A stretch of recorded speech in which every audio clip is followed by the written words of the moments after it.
नदी के किनारे एक पुराना घर था जहां सोहन लाल अपने बेटे सुमित, बहू राधा और अपनी पुरानी यादों के साथ रहते थे। भीमलाल ने अपनी पूरी जिंदगी अपने बेटे के लिए खपा दी थी।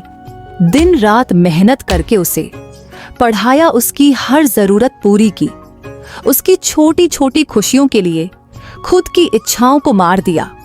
लेकिन वक्त के साथ सब कुछ बदल गया। आज सुबह का ही समय था जब घर में बहू राधा की तेज आवाज गूंजी। हम अब और यहाँ नहीं रह सकते। यह कोई जिंदगी है, न सुख सुविधा न आराम, और सबसे बड़ी बात, हर समय तुम्हारे पिता का बोझ सर पर। तुम ठीक कह रही हो राधा, मेरा भी दम घुटने लगा है। अब इस घर से चलो, हम शहर चलते हैं, वहां आराम की जिंदगी जिएंगे। सोहन लाल ने बेटे की ओर देखा। उसकी आंखों में उम्मीद की किरण थी। वह अपने बेटे से कहता है, बेटा, अगर कुछ कमी हो तो मुझसे कहो, मैं अपनी पूरी कोशिश करूंगा, पर यूं घर छोड़कर मत जाओ। बेटा, इस बुजुर्ग बाप को अकेला मत छोड़ो। पिताजी, हमें अपनी जिंदगी अपने हिसाब से जीनी है।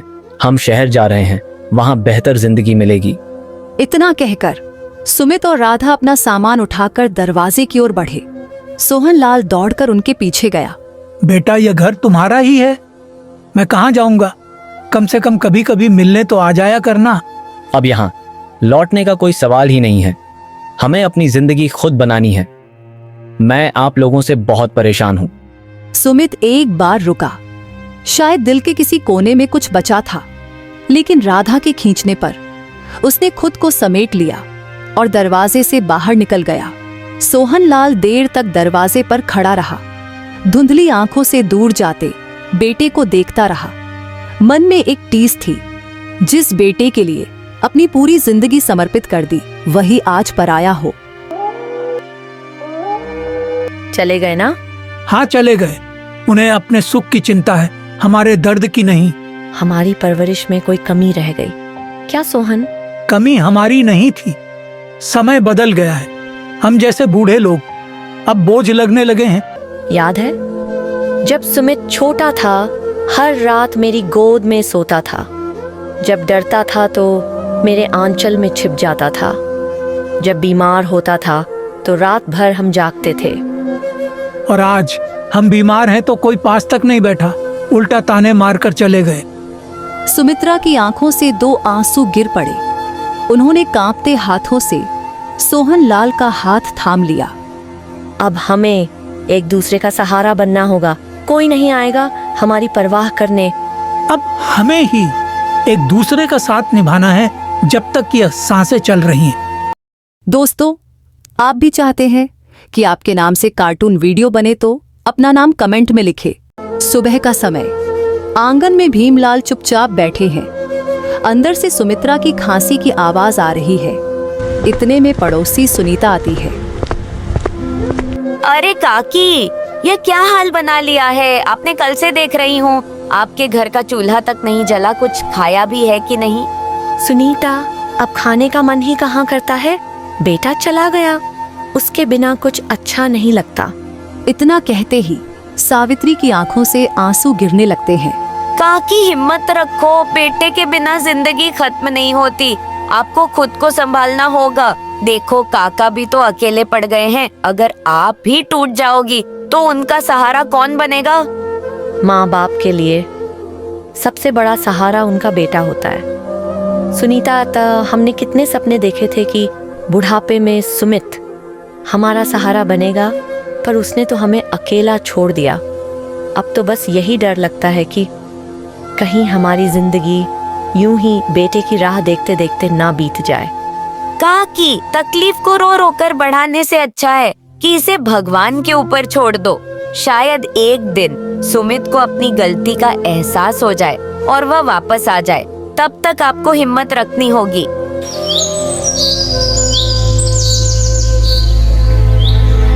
इतना कहकर सुनीता वहां से चली जाती है। सुमित्रा और सोहन लाल बेबस होकर बैठा रहता है।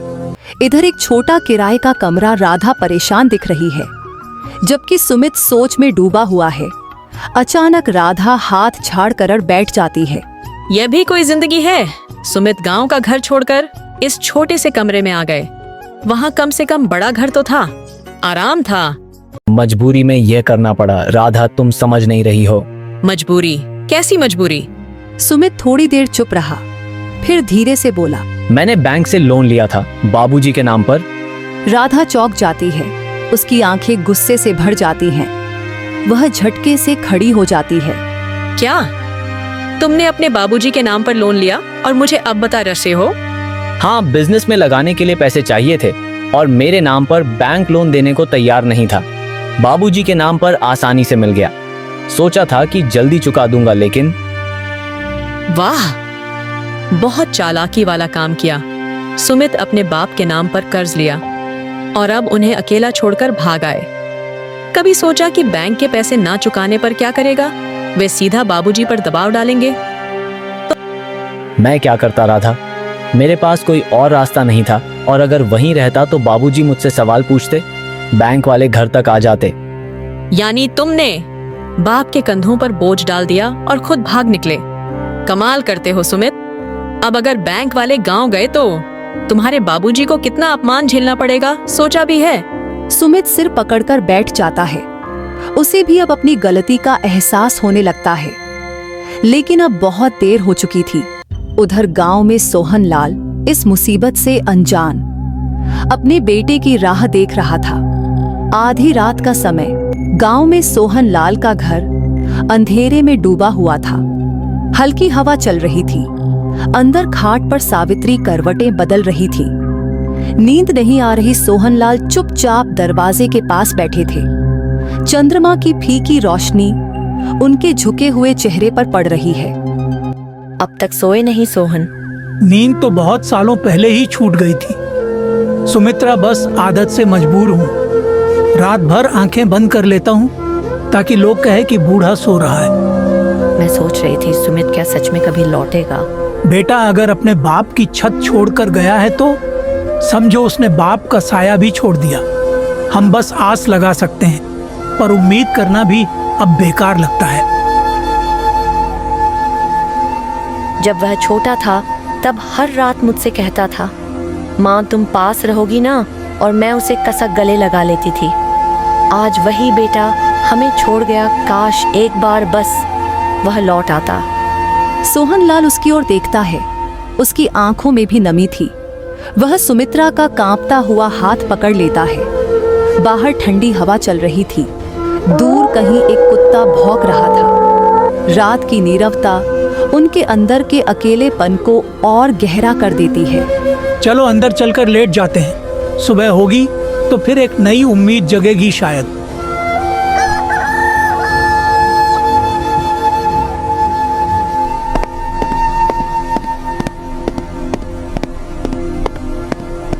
सोहन लाल काका, आपके नाम एक चिट्ठी आई है। ये सुनते ही भीमलाल की आंखों में चमक आ जाती है। वह जल्दी से चिट्ठी पकड़ लेता है, जैसे कोई बेशकीमती चीज मिल गई हो। वह मन ही मन कहता है, चिट्ठी मेरे नाम जरूर यश ने भेजी होगी। कौन था सोहन? क्या हुआ? सुमित्रा देखो, हमारे सुमित की चिट्ठी आई है। सच कह रहे हो सोहन? सुमित ने लिखा है क्या? जल्दी खोलो। सोहन लाल खुशी खुशी चिट्ठी खोलते हैं। उनकी उंगलियां कांप रही हैं। सुमित्रा की आंखें पत्र पर टिकी हैं, मानो सालों बाद बेटे की आवाज सुनने वाली हो। दोनों की धड़कनें तेज हो रही थी। उनकी सुनी आंखों में उम्मीद की चमक लौट आती है। वह चिट्ठी देखकर बोला, सुमित्रा, हमारा बेटा वापस आ रहा है, लेकिन उसने हमें बिन बताए बैंक से पैसे उधार लिया है। लेकिन अब वह अपनी गलती मानने के लिए तैयार है। वह अपने पापों का हिसाब करना चाहता है। सुनो सुमित्रा, अब हम आपने बच्चे के माफ कर देंगे। क्या हुआ? वह अगर अपनी गलती मानने को तैयार तो है ना, अब हम अपने बच्चे को माफ कर देंगे। कोई बात नहीं सोहन, आखिर औलाद भी तो हमारी है ना। क्या हुआ? बैंक का लोन हम अपनी खेत बेचकर चुका देंगे, लेकिन हमारे बच्चे हमारे घर में ही रहेंगे। अब इस बूढ़े माँ बाप का सहारा तो हो जाएगा। हमें बहुत इंतजार करवाया, लेकिन उसे अब अपने आंखों के पास रखूंगी।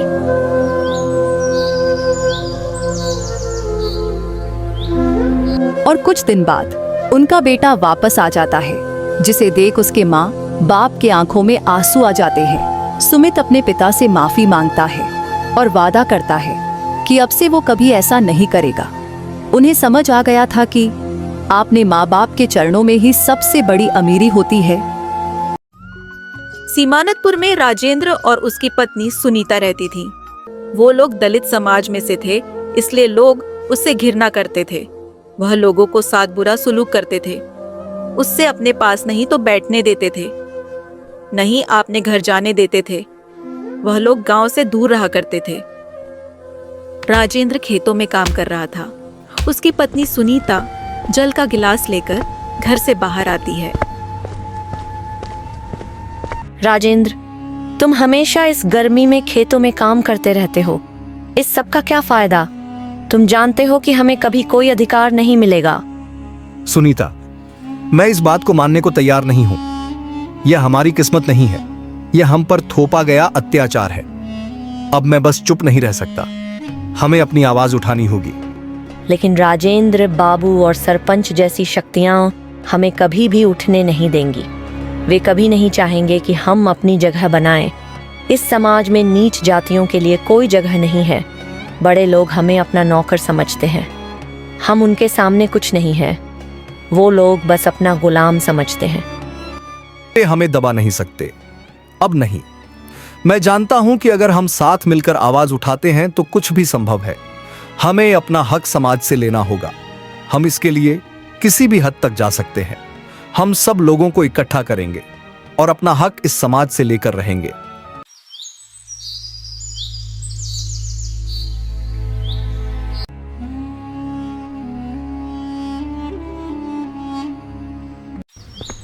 एक दिन राजेंद्र गांव जा रहा था। राजेंद्र गांव के चौक पर पहुंचता है, जहां बाबू, सरपंच और कुछ अन्य ऊंची जाति के लोग बैठकर बात कर रहे हैं। इन दलितों को क्या समझते हो? इन्हें तो सिर्फ काम करना चाहिए, अपने हक की बात करने का हक नहीं है। ये हमारी जगह पर बैठने की कोशिश कर रहे हैं। ये लोग सिर्फ हमारी गुलामी के लिए बने पैरों की जूते सिर पे रखने से ताज नहीं होता, उसी तरह ये लोग हमारी काम के लिए बने हैं। हाँ, ये दलित लोग अपनी औकात भूल गए हैं। हम ही इनकी जिंदगी में रोशनी है। अगर ये अपनी जगह से ऊपर उठे तो हम उन्हें बता देंगे कि उनकी असली जगह क्या है। इसे तो समाज में एक साथ रहने का भी हक नहीं है। ये आपने आपको पता नहीं क्या समझे लगे, इसकी अकल ठीक करनी होगी। राजेंद्र इनकी बातें सुनकर धीरे धीरे उनके पास पहुंचता है।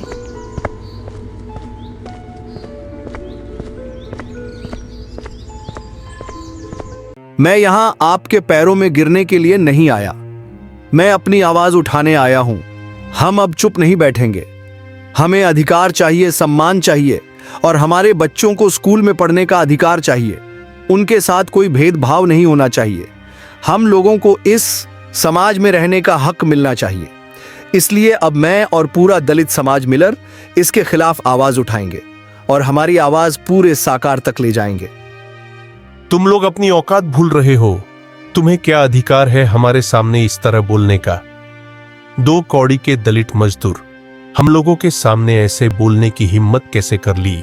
तुम लोगों को समाज से बाहर निकाल देने चाहिए, वरना तुम लोग किसी दिन हमारे सिर पे बैठकर उड़ने लगे।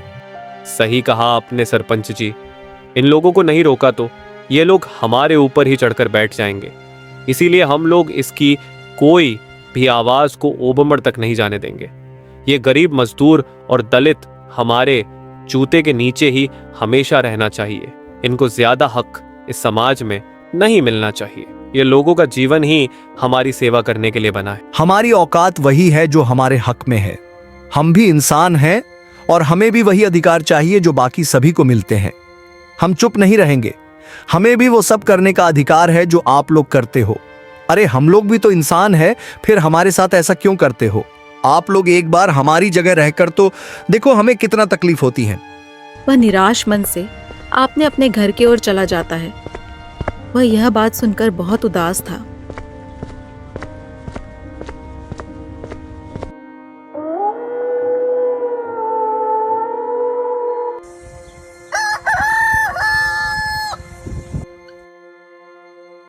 एक दिन सुनीता पानी लेने के लिए कुएं के पास जाती है। वहाँ बहुत सारी औरतें पानी भर रहे थे। तभी उनमें से एक औरत कहती है, अरे तू यहाँ क्या करने आई है? मैं यहाँ पानी भरने के लिए आई हूँ। अरे तेरे जैसे नीच जातियों के लिए कुआं नहीं है। तू अगर इस कुआं को छू देगी तो यह कुआं का पानी अशुद्ध हो जाएगा। चल जा यहाँ से तू कहीं और जाकर पानी भर लेना, समझी? मैं नीच जातियों से हूँ तो क्या हुआ? मैं भी तो इंसान हूँ और आप लोग हमारे साथ ऐसा नहीं कर सकते। और हम भी इसी समाज में रहते हैं और ये हमारा हक है। इसीलिए मैं भी इसी कुएं से पानी भरूंगी। नीच जाति का मैं हूँ, लेकिन आप लोगों की सोच मुझे ज्यादा नीच है। जाति है कि नहीं, तेरे जैसों को अच्छे से सबक सिखाना आता है। चल निकल यहाँ से कलमुही। और तू मुझे अच्छाई और बुराई का पाठ न पढ़ा। तू नौकर है, समझी? तू हम लोगों के सामने ऊंचा आवाज में बोलने की हिम्मत कैसे किया? तुमने रुक जा सरपंच से कहकर तेरी खबर लेती हूँ, तब तुझे पता चलेगा। सुनीता वहाँ से चली जाती है और घर जाकर राजेंद्र को सारी बातें बता देती है और कहती है, सुनिए जी, आज जब मैं कुएं पर पानी भरने गई थी तो वहाँ पर बहुत सारे औरतें मुझे नीच जाति कहकर और कुएं से पानी नहीं ले जाने के लिए बोल रही थीं। क्या नीच जाति का होना पाप होता है? क्या हम लोग इस समाज में रहने के लायक नहीं हैं? ऐसा मत बोलो भाग्यवान। यह लोगों की गलती नहीं है। यह बड़े लोग जो अपने आप को राजा समझते हैं, वह लोगों के बीच में इंसानियत नहीं देखते, वह जाति देखकर हमारे साथ ऐसा करते हैं। तुम फिक्र मत करो, जल्दी सब कुछ ठीक हो जाएगा। मैं इसके लिए समाज में आवाज जरूर उठाऊंगा।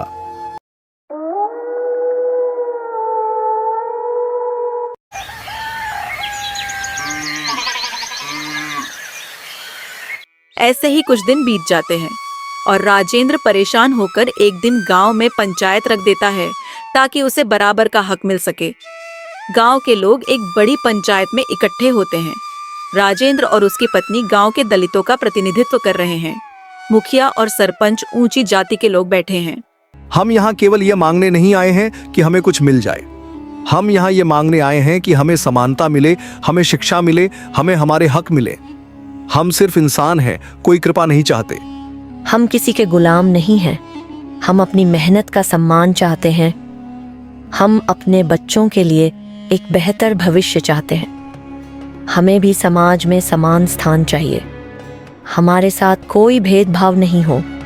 हम लोग भी इस समाज का हिस्सा है। हमें भी सब अधिकार चाहिए। गांव के कुछ लोग जो अब तक चुप थे और कुछ लोग शर्मिंदा हो जाते हैं। हम अब चुप नहीं रहेंगे। हम अपनी आवाज उठाकर ही रहेंगे। हमें शिक्षा, रोजगार और सम्मान चाहिए। लोगों के बीच रहने का हक चाहिए। हम दलित इस समाज का हिस्सा है। हमें समाज में रहने का हक है।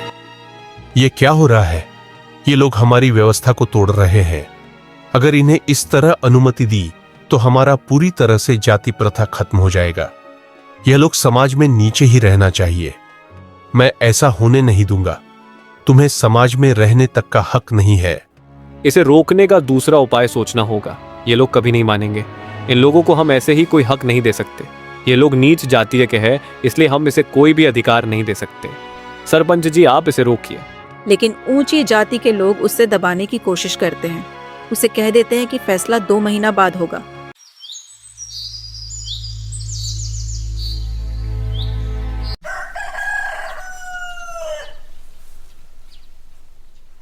वो दोनों मिलकर गांव में आपने दलित समाज को इकट्ठा करते हैं ताकि उसे अपनी अधिकार मिल सके। तभी उनमें से एक आदमी बोलता है, हमें जितना संघर्ष करना होगा करेंगे, लेकिन हमें शांति से अपना अधिकार मांगना होगा। केवल गुस्से और हिंसा से हम कुछ नहीं हासिल कर सकते। हमें अपने हक की लड़ाई सही तरीके से लड़नी होगी। बिल्कुल, यह संघर्ष एक दिन रंग लाएगा। बस हमें एकजुट रहना होगा और हमें दिखाना होगा कि हम केवल अपनी आवाज से ही नहीं बल्कि अपने संघर्ष से भी जीत सकते हैं। 2 महीने बाद राजेंद्र और पूरा दलित समाज मिलकर गांव में फिर से पंचायत रखते हैं और सभी से अपने हक के लिए मांग करते हैं। यह कैसे हो सकता है? ये सब अब बहुत बढ़ चुका है। हमें इन्हें सबक सिखाना होगा। अब हम आपके डर से नहीं डरते। अब हम अपने हक के लिए खड़े हैं और कोई हमें वापस नहीं खींच सकता। ठीक है राजेंद्र, हम तुम्हारे साथ इस मुद्दे पर बात करेंगे और फैसला करेंगे कि तुम लोग क्या चाहते हो। गांव के पंचायत भवन में एक औपचारिक बैठक हो रही है। सभी लोग बैठकर राजेंद्र और अंजलि के साथ विचार विमर्श कर रहे हैं। हम केवल ये चाहते हैं कि हमें वो समानता मिले जो हमें मिलनी चाहिए। हमारी मेहनत का हमें भी पूरा सम्मान मिलना चाहिए। हमें भी शिक्षा और रोजगार के अवसर चाहिए। हम तुम्हारी बातों से सहमत हैं। हम तुम्हारे बच्चों को शिक्षा देंगे और तुम सभी को रोजगार के अवसर देंगे, लेकिन यह सब धीरे धीरे होगा। ऐसे ही वो लोग मिलकर दलित प्रथा खत्म कर देते हैं। बदलाव आसान नहीं होता, लेकिन हमें यकीन है कि हम इसे मिलकर कर सकते हैं। अब हम चुप नहीं रहेंगे, हम संघर्ष करते रहेंगे और हमें वह सब मिलेगा जो हमारा अधिकार है। जो अपनी माँ से प्यार करता हूँ वही वीडियो को लाइक करे।